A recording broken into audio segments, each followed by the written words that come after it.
Hey, this is Lord Revan from the Kingdom of Necropolis. Joining me is Ferris, Chief Engineer, the title he gave himself, I assure you.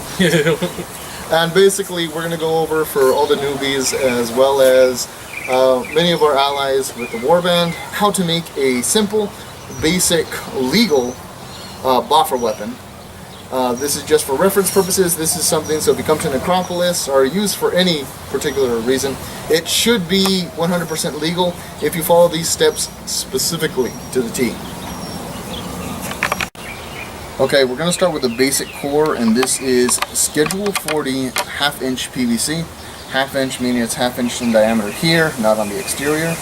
Like I said, this is a very basic weapon, very simple weapon, even though a lot of people have told me my PVC weapons are just as light as their graphite or fiberglass weapons. But like I said, right now we're going for safety for all the newbies out there.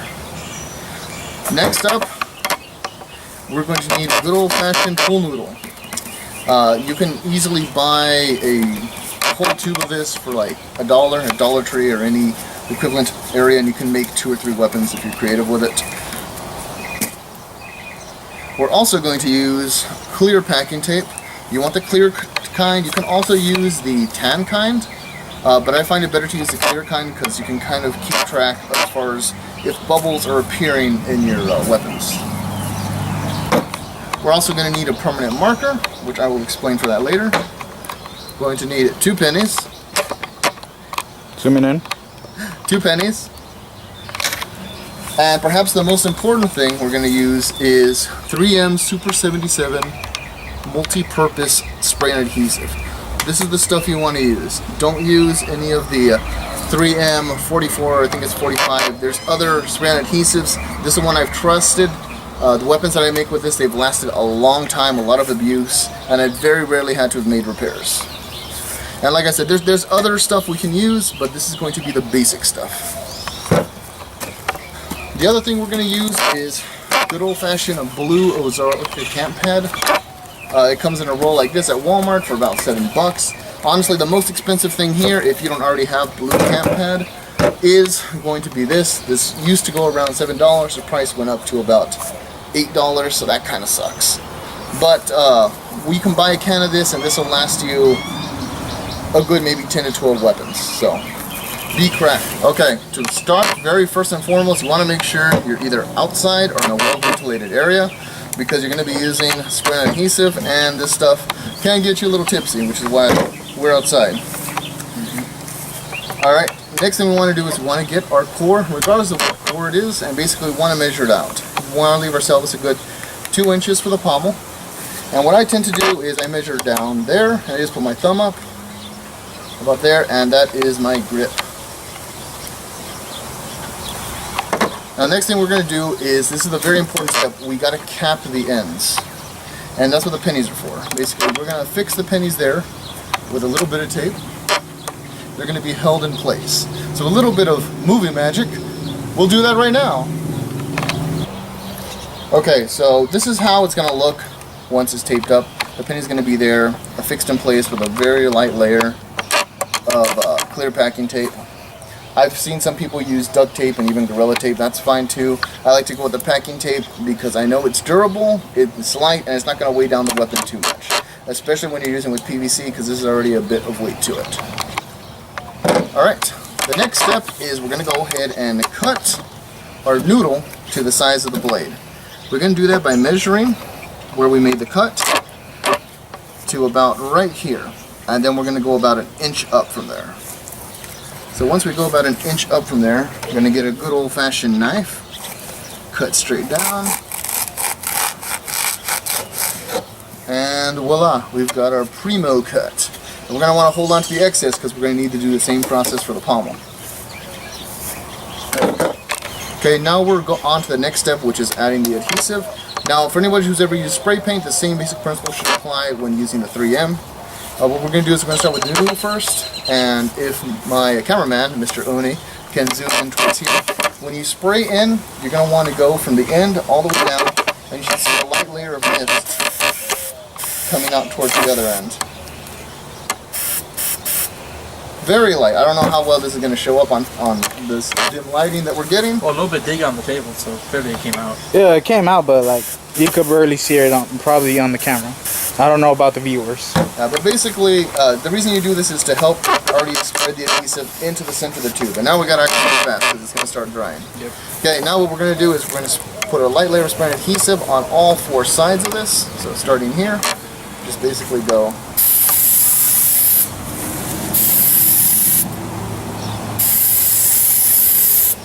And then I'll put a little extra here because this is going to be our stabbing point and also our insertion point. We have to put it in right now while it's wet because it'll start drying pretty quickly.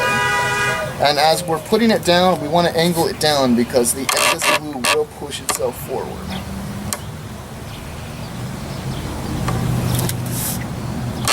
And that's pretty much what it should look like right now. Let me zoom in.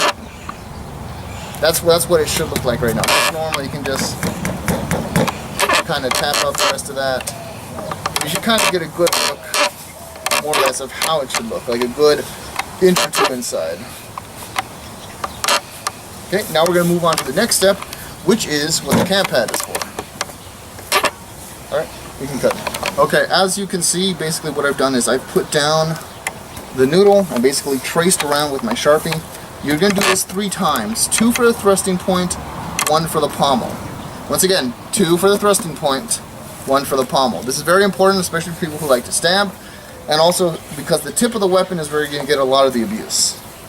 So basically all we're going to do now is just cut them out, and as we're cutting, this is the important part where most people fuck up. We want to cut around the black part, not on the inside of the black part. It's always better to have bigger than smaller. So, and this can be a bit tougher. So, like I said, this is camp pad. It is made to be more durable.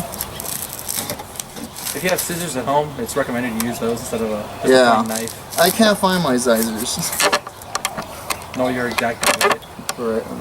Actually, I think I do know where my exacto is. Oh well, we're already filming. Yeah.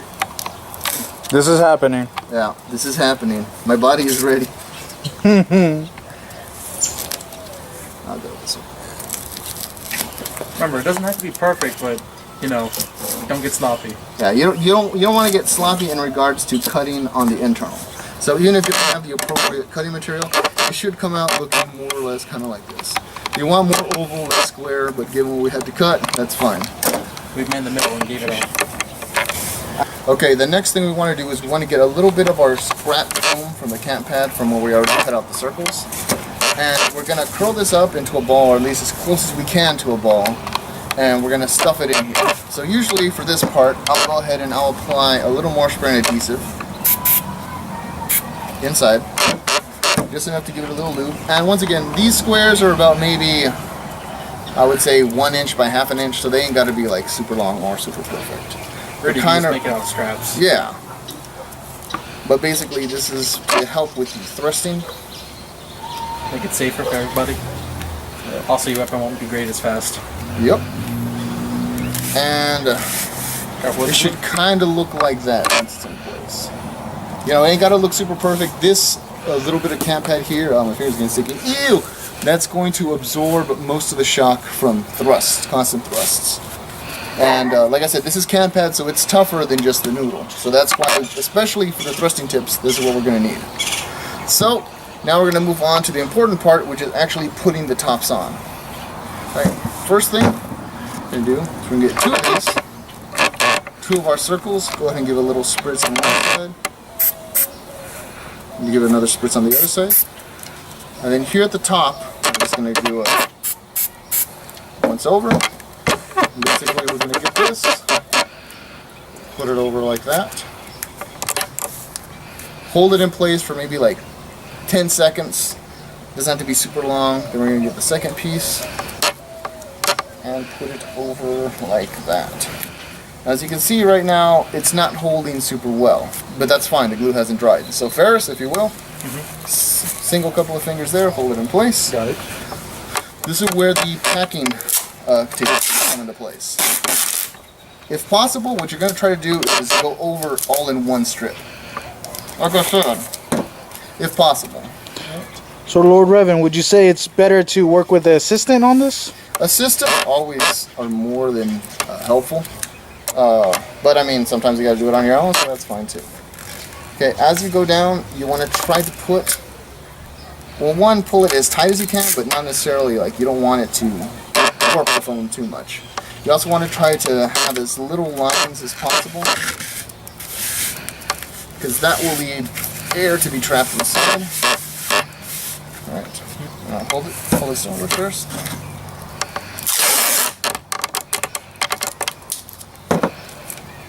Now one on the other side, which will kind of be look more or less like that. So you kind of see we have a nice little, you can look it now. There you go. We have a nice little kind of square look there. That's fine for now. That's actually kind of what we want, because it needs holding the thrusting tips in place. But now what we're going to do is cover the entire shaft here with packing tape. What this is going to do is hold in the air that is inside these closed cell foam. Because after repeated use, again and again, bang, bang, bang, eventually the foam's going to start to degrade. The backing tape is going to help delay that. And one more thing that we're going to do is we're going to put a couple of layers around here. This is to also reinforce our stabbing tip here, but to also give more support to, this is the area of the blade that I call a sweet spot. This is the area that's going to take the most abuse. When you're doing those overhanded or underhanded or hip wraps, whatever, this is going to take the majority of the abuse. So, basically you roll out a big strip. Kind of lay it like that, half.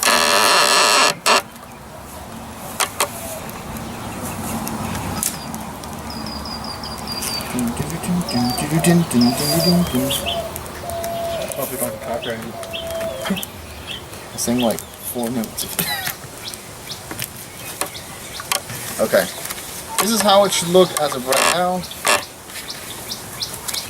But now we're going to move on to the final step. The final steps are putting the pommel and shaving it down. Shaving it down is optional, so I'll do that last. Okay, for the pommel, we're basically going to do it the exact same way that we did the shaft. The only thing is we're going to measure it out. Once again, I'm sorry, I'll do it this way. Measure it out, put an inch longer, so about right there. Cut it in half. Wada boom. And then we're going to do the same process. So I'm going to go ahead and cut this part out because you saw it earlier. Okay, so our pommel is pretty much kind of fixed the same way as our blade has. And now it's going to come to the optional part. This is entirely if you want to do it. I do it to all of my weapons because I find it makes them more accurate and gives you more control of the blades. And that is basically filing down the excess. So what we'll do is go basically like an inch or two up. Hold the blade at a slight incline. And just kind of cut in. Now we don't want to cut too far into the core, we just want to make a slight incline. And what this is going to let us to do is when we're sword fighting, it gives us better accuracy and better control over the blade. Now with some of the other materials, like fiberglass for example, or graphite, if you're using that for a core, which I'll probably do that for a future video, you can use those of course, but that will also require additional steps to prep the shaft itself. Alright, and if you want to, usually I do the same thing, I file it down here on the pommel.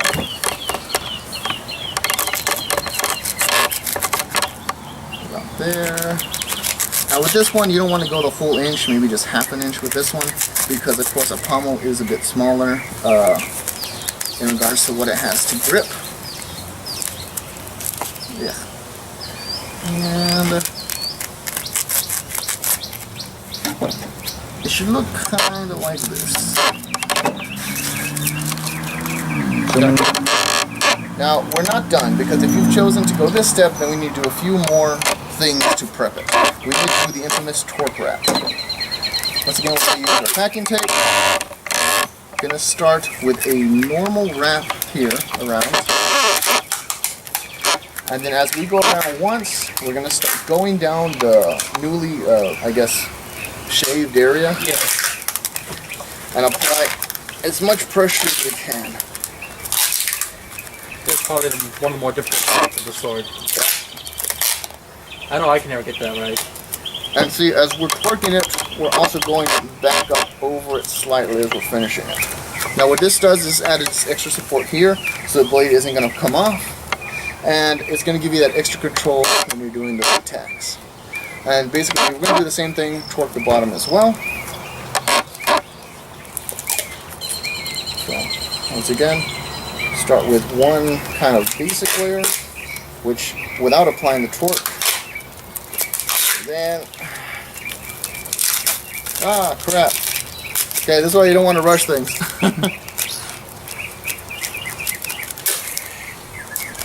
Yeah, if your tape gets twisted, I got it.